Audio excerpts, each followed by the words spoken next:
હાલરડ અને સર્જનશીલતા, લેખન અને રજૂઆત પલ્લવી ભટ્ટ. હાલરડું એ માતાના સહજ સ્ફૂર્તિમાંથી ઉઠતું ગાન છે. તે તદ્દન નવી સૃષ્ટિ નિર્માણ કરી શકે છે, બંને માટે, બાળક માટે તથા ગાનારી માતાના માટે પણ. હાલરડા વિશે હાલા ગીતો આપણા સાહિત્યમાં બહુ લખાયા નથી, અને તો પણ આપણને દરેક જણને તે સાંભળવા ગમે છે. એક નવી સૃષ્ટિમાં તે લઈ જાય છે, જ્યાં માતા અને બાળક એકલા જ છે.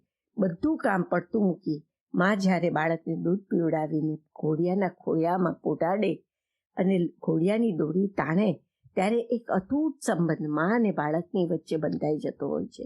જ્યારે બાળક ગર્ભમાં હોય ત્યારે તેને માતા સાથે જોડી રાખતી નાળ તેનું પોષણ કરતી હોય છે. આ નાળ સંબંધ બાળક જ્યારે આ દુનિયામાં આવે ત્યારે ઘોડિયાની દોરી એ સંબંધને તાજો કરે છે અથવા ફરી પાછો જોડી દે છે.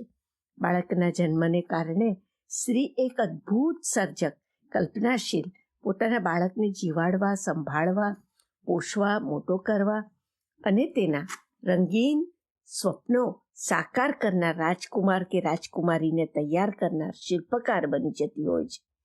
આપણી સામે આવી ઘણી આદર્શ માતાઓ અને તેના વીર પુત્ર કે પુત્રીઓના દાખલા મોજૂદ છે.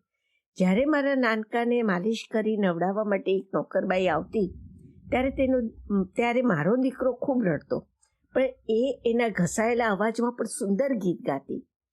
અંગાઈ મંગાઈ, અંગાઈ એટલે મરાઠીમાં હાલરડું. અંગાઈ મંગાઈ, તાંદુલે ગંગાઈ, ગુડ ગુડે સીતામાઈ, દિયાલાઈ. अंगाई आमच्या सोनू बाळ हळदीने नाही, त्याच्या पाणी जाई शेवंतीला. અંગાઈ, મારો સોનું બાળ હળદરના પાણીએ નાય છે અને એ પાણીના રેલા ફૂલોની ક્યારીમાં જાય છે, તેથી શેવંતીના ફૂલો પીળા થઈ ગયા છે. આ કલ્પના શક્તિ જોઈને જ હું તો એટલી છક થઈ ગઈ. કેટલી સુંદર કલ્પના, અને એ પણ અભણ માતાના મોઢામાં. હાલરડામાં સાહિત્ય તત્વ કે કાવ્ય તત્વ ઓછું હોય, પરંતુ એમાં માતાનો ભાવ ભરેલો હોય છે. કોઈ પણ ભાષામાં ગવાતું હાલરડું સાંભળવું ગમશે જ, અને બાળકને પારણામાં ઝૂલતા ઝૂલતા અનુભવ થશે કે મારી માં અથવા મને સંભાળનાર હાથ મારી આસપાસ જ છે. એ સલામતી અનુભવે છે, હૂંફ અનુભવે છે, અને માતાના શાંતિના આંદોલનો તેને સ્પર્શે છે. તેથી તેને ઊંઘ આવે છે. પછી મોટું થતાં બાળક ઘણીવાર માતાના સૂરમાં સૂર પુરાવા પણ લાગે છે.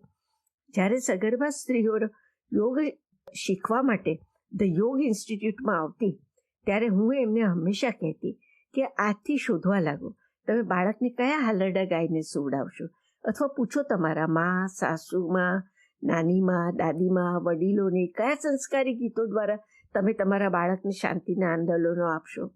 આ હાલરડા તમારા અને તમારા બાળક વચ્ચે બંધાતો એક અતૂટ નાતો છે.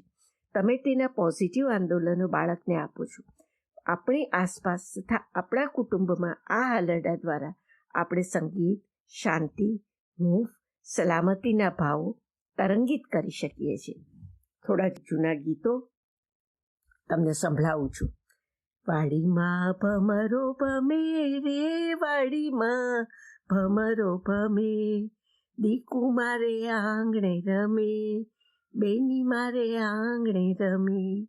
વાડીમાં રચના રૂડી રે, વાડીમાં રચના રૂડી, તું તો મારા ઘરની મૂડી, તું તો મારા ઘરની મૂડી.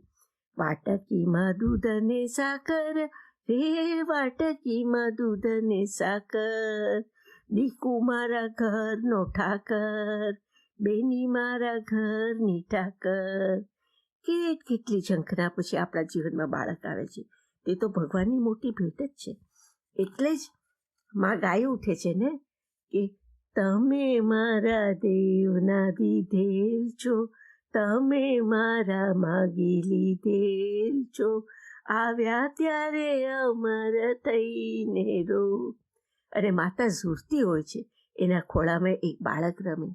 તેથી જ કહેતી હશે ને, લીપ્યું ને ગૂંપ્યું મારું આંગણું રે પગલીનો પાડના દ્યોને રન્ના દે વાંજિયા મેણા માતા દોય લારે વાંજિયા મેણા માતા દોયલા.